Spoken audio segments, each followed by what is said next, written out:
And welcome to another edition of the On Mission with Proclaim Cuba podcast. This show this year invites people to share stories of how they embrace Cuba. That's our theme for 2024. And as our guests share their roles of embracing the four pillars of ministry, it's evangelism, discipleship, training, and community support, we hope you will reflect on God's hand at work in the past, see His provision in the present, and visualize His transforming plan for the future. Hello, everyone. Welcome to another edition of the On Mission podcast with Proclaim Cuba. We are actually privileged to have today with us a repeat interview, and that's just mainly because Cheryl is amazing, and she has been connected to Cuba, and she is now fully embracing Cuba with us in 2024, and she has made new friends in a different part of the country, and so we wanted to bring her back on the show and talk about where God is really leading her now to help with our Saturday schools in Cuba. So we welcome back to the program Cheryl Ketcham. In case you wanted to listen to her first interview, that's episode 36 on January 2nd of 2024. So welcome, Cheryl. Thank you. Thank you so much for having me back. Well, of course, we wouldn't have it any other way. We're really interested in hearing about your latest adventure and where God has taken you on this last trip. So let's dive right into it. Tell us where you went. Okay. So this was my fifth trip to Cuba. My first trip was just a little over a year ago in February 2023, just for fun. And it's hard to believe it's been that long, right? And God called me while I was there to help with Cuba. And then I found Proclaim Cuba when I was looking for a way to help Cuba, and joined on in on my first mission trip shortly after. And now I've been going a lot of times by myself. Right. So I just went on my fifth trip, and now I'm working on my sixth trip because I have fallen in love with the Saturday schools that they have there in Cuba. One of my friends, Yaima, really started the Saturday schools in Havana area. And so what it is the kids in the community, their parents can register them, and they come to the church or another building on Saturdays, and they, the teachers reinforce what they learned during the school week, kind of giving them helping them review their math, all their different subjects they're learning, kind of like a group tutoring, right? Yeah, like a group tutoring. So it's school, but it's a fun school. Right. And then they incorporate, as the ministry portion of it, they incorporate Bible studies, lots of fun songs, way to, just teachings on how to be a good person, how to work with other children, how to work with people. And it's a really good experience. They also feed them, which is important. That's a big one right now. A really big deal. Yeah. So they make sure they get a nice full breakfast before they even start. So if they come hungry, they've got full bellies for the rest of the time. And I got to experience the school a few times, and with Yaima, and it was just so amazing. The kids just have a blast. The teachers have such a great time. There's just smiles all around. It's just such a great thing. But Pastor Alamino is wanting to now spread these schools all over the country of Cuba, which has been a dream of mine once I saw those first schools. And he really hopes to have them in all the schools across Cuba. So they had a special teachers meeting on my last trip and had about 100 teachers from all over the country. And they met, they had worship time, they had encouragement. Most of these teach like Sunday school classes or work with the churches or pastors' wives. And it was just a really encouraging time. They explained what the school was all about. Kind of casting a vision for what we want to hope to accomplish with these Saturday schools. So right. And the teachers just left so enthusiastic. They are just so excited, and they all want to start schools now. But there's a process. We got to get the supplies to them. The kids need notebooks, they need pencils. Well, and that's where you come in, right, Cheryl? Yeah. You just have this big heart for being able to supply these schools with what they need to try to help the kids, and that's been a big part of where you've been the most helpful, right? Yes. So maybe my gift is buying and finding. I don't know, but I do Hunting own and gathering, I think. hunting and gathering. I actually own a store in Virginia, a little small country store. And the cool thing is I've been spreading the word about Cuba. My local newspaper was sweet and did an article. I've been posting pictures on Facebook, both my personal and my store, and just teaching people about Cuba. And people are starting to embrace it. It's just been beautiful to watch. And so when I announce I have a trip coming up, I say, I start telling him what supplies to donate. This last time was not school supplies. It was actually hygiene items for the teachers, things like toothbrushes, toothpaste, shampoo, soap, those kind of things. And so I put the word out. I was a little scared when I had to come up with 100 bags of things for teachers. That is a lot of items because each bag had about 10 items in it. I was like, if I have to purchase all that, that's a lot. So I put the word out, and Gina only had to buy like 3 tiny bottles of shampoo because people just brought it. And they've been bringing school supplies, pencils and markers, and just most of the things we need. And it's just been beautiful to watch. So people are like, when are you going again? What do you need to bring? So we have like a drop-off box there at the store. People at church have been bringing me things. Friends have bringing me things. I try to bring toys every time I go because a lot of kids in Cuba don't own a single toy. And one lady's father just passed, and he was a huge Beanie Baby collector. Brand new Beanie Babies with the tags. She brought me, and I am not kidding, 500 Beanie Babies. Wow. So I have, and other people have been bringing me toys too. So I have toys to bring every time I go, which is, to me, it's a way for the kids to get excited about going to church. Those memories. I remember when I went to church and they gave me a toy. It might not seem like a big deal to us, but those are things that are going to stick around with the kids. Church is a fun place to go, Right. And so that's another thing I like to do is bring toys and candy, lollipops for the kids too. And I have personally seen you bless kids.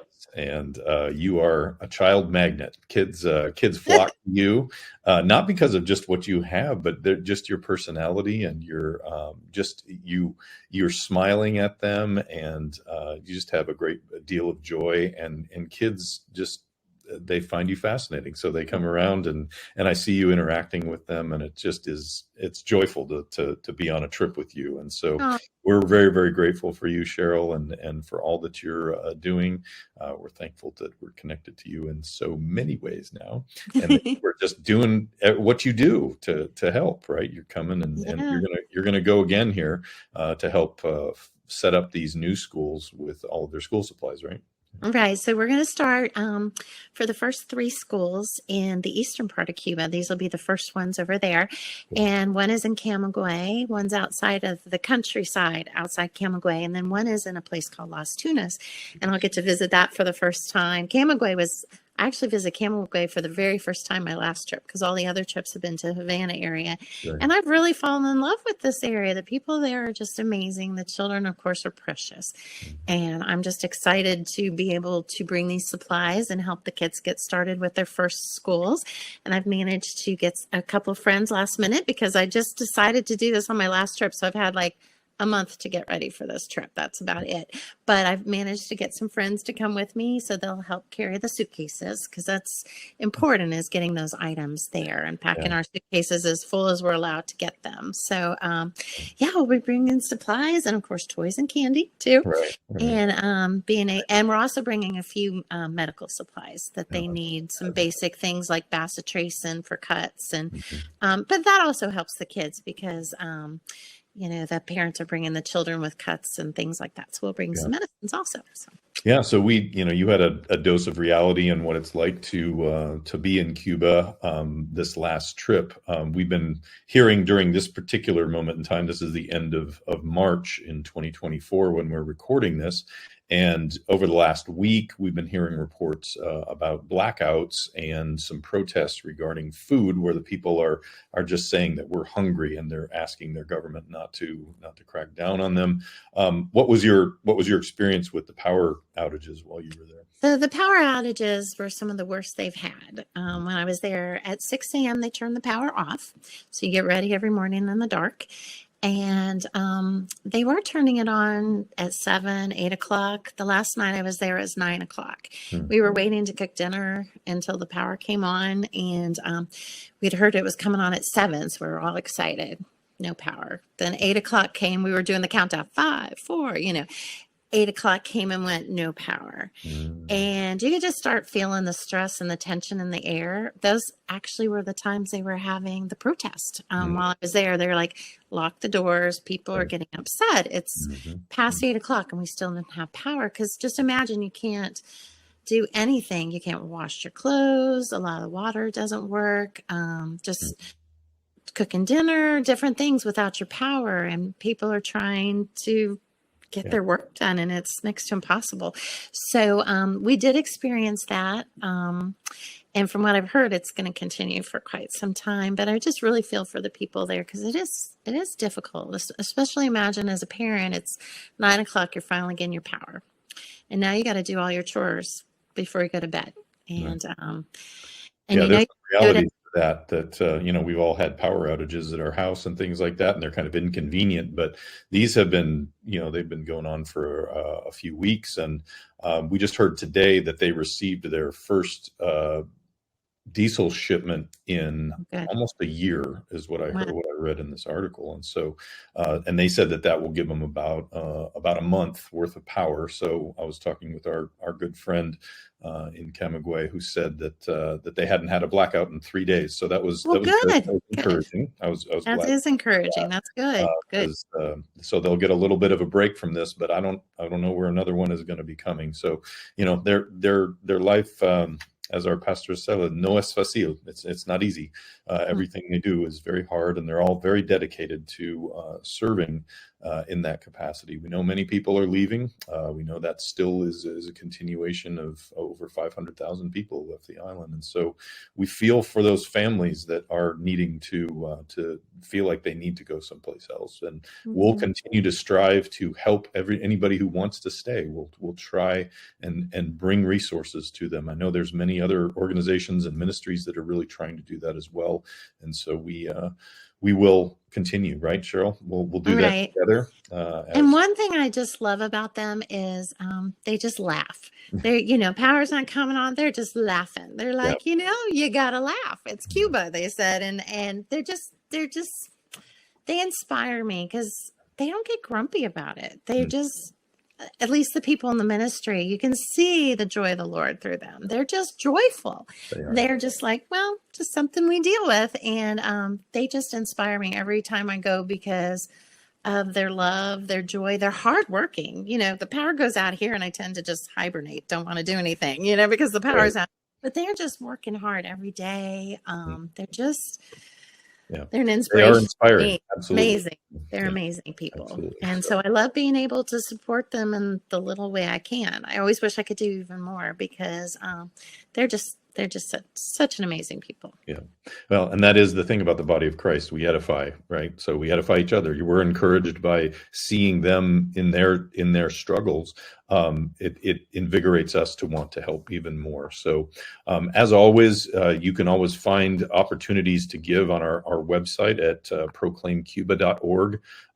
We have many things that we're doing on there, and you're welcome to contribute to those. We have a golf tournament coming up. We have whole sponsorships. We have sponsorships for a golf tournament here in the Dallas-Fort Worth area. So if you're in that area, come play with us and sponsor a hole or a special one of the other opportunities we have. Then we have our Passport to Cuba fundraising event. Also, we have some opportunities for people to sponsor there as well. And we pray that you come out and join us as well. Our lead pastor and founder, Pastor Almino, will be joining us for that. So we're looking forward to having him in town. And Cheryl, I hope you can come join us too. That'll be fun. I hope so. I want Saturday, to. September 7th. So come on out to do that. I want to. And an excuse to get back to Texas too is always a great thing. And I love Pastor Almino, so being able to see him again is always great. Absolutely. Always a joy. Always a joy. Any final words that you have for us? No, just if anybody's hesitating about, well, should I go to Cuba? Should I not go to Cuba? A lot of people say, is it scary to go to Cuba? To be honest, I've been traveling by myself a lot there, and It's really not scary. The people there are amazing. It's just a fun place to go, even with the power outages. There's just so much joy. I always come back just on cloud nine, just feeling amazing. The people inspire me. Please, if you're not sure if you want to go or you're nervous, just take that step and go. Good. You'll be rewarded. We'll be happy to help you. So if you need to email me and ask about a trip, or if you're in a different part of the country, you can always email me at andrew@proclaimcuba.org or info@proclaimcuba.org. And we look forward to having you reach out to us. All right. So Cheryl, God bless. It's right near Easter, so I'm gonna wish you a happy Resurrection Day coming up this Sunday, and just hope you're able to enjoy that with you and your family. Thank you. You too. Thank you so much. God bless, and we'll see you in Cuba. All right. Okay, sounds great. Thank you.